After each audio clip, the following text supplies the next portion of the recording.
The 70mai CPL filter is compact, lightweight, and very well constructed.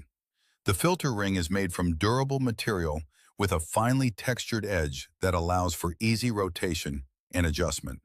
The build quality feels solid and premium despite its small size. The filter itself attaches directly to the lens of the dashcam. In my case, I mounted it on the 70mai 4K A800SE, but it is also compatible with several other models. Installation is extremely straightforward. It simply snaps or fits over the camera lens and stays firmly in place. One detail I appreciated is the rotating outer ring. This allows the polarization angle to be adjusted while watching the live preview on the dashcam screen. Installing the CPL filter takes only a few seconds.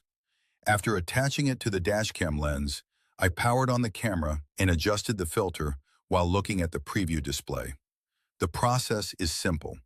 Mount the filter onto the dashcam lens. Turn on the camera.